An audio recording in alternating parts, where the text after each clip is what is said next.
Hey, do you hear that?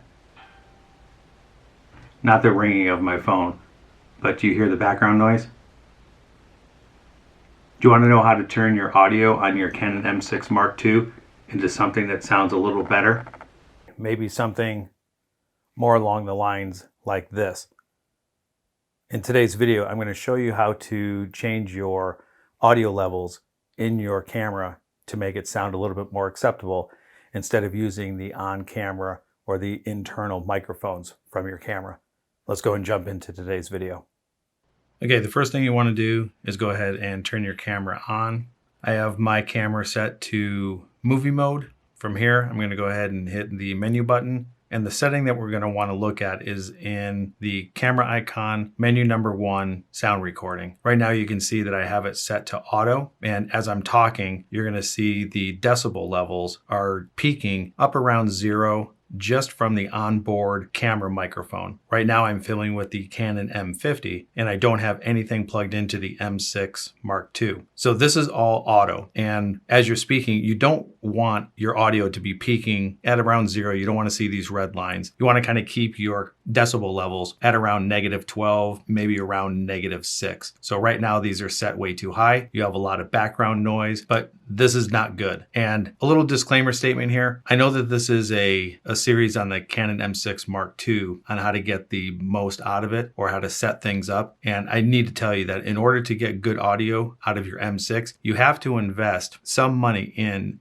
an external microphone. And I'll talk about that in a little bit. So right now the sound recording is set to auto. You want to change that to manual. The default settings for the Canon camera is above 3/4 of the way. And as you can tell, as I'm speaking, I'm still peaking with the onboard microphones. So what I want to do is scroll down to the recording levels. Go ahead and select that. And as you're talking, you can go ahead and start moving the record levels down until you notice that you're somewhere around 12, -12, and maybe a little bit above -12, somewhere around -6. Once you're all set right there, you're good to go. But you have to make sure that you're checking your levels with the individual microphone that you're working with. I have a couple of microphones that I work with. Currently, I'm speaking into the Boya M1. I believe this was around $19. I have a shotgun mic that's a little bit more than $19. I think it's like $21. It's the Takstar SGC 598. And for my purposes, this inexpensive lav mic and the inexpensive shotgun mic work just fine. I've recently upgraded to the Rode Wireless Go just because I'm tired of getting tethered to the camera. So I wanted something that was wireless. So I went ahead and went with that. But you don't have to start there. Just get a microphone, inexpensive, plug it into the camera, get to these recording levels, and start taking a look to see where your decibel levels are as you're recording. Now, inside a studio, you can kind of control sound, but when you go outside, you have to contend with cars, people, just in general, outside noise. So you might want to turn your decibel levels down just a little bit more, just in case you end up having these unexpected noises that will just come in here and just ruin your audio. But for my purposes, for my studio, it's pretty controlled. So I'm going to go ahead and just set it right here. Once you have your audio all set,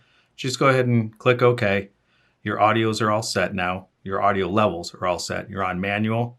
Recording levels are probably around 1 tick down below halfway. And you're all set, ready to go. All right, so that's going to pretty much do it for this week. A couple of extra tips for audio. You want to make sure that you are recording in a quiet spot. Computers are shut off. Your furnace or your air conditioner fans are shut off. There's some stuff that you're not going to be able to avoid. And that's, I mean, if you're in a neighborhood, you have noisy neighbors, dogs barking, things like that. Just try to pick a day or a time in the day where it's a little bit quieter. Closed doors, refrigerators make noise. Everything in the house makes noise, or your apartment or wherever you're at. Just be aware of that. If you do have an external microphone, the port for the microphones are on the left side of the camera. Shotgun microphones just mount on the top. Wire connects right in here and you're good to go. One of the downsides of the M6 is it doesn't have a way to put a headphone jack in here to actually listen to your audio. So another tip, do a little 5-second recording clip, throw it onto your computer, take a look at it, make sure everything sounds okay. And you can go down this rabbit hole of audio and it gets curiouser and curiouser as it goes. By any chance, literature fans out there, anybody know where that quote came from? Anyway, you can go down this rabbit hole and get crazy with audio. You can put panels up, you can record to something externally.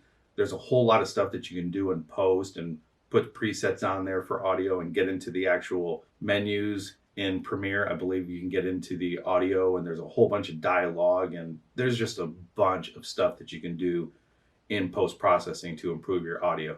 But for me, inexpensive lav mic, inexpensive shotgun mic is fine. And the only reason why I got the Rode Wireless Go is I just got tired of being tethered to the camera.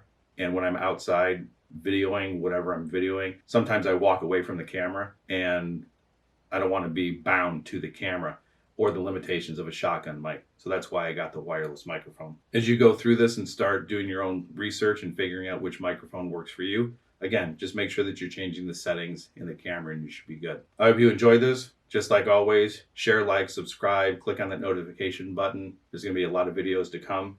And with all that being said, I'll see you in the next one.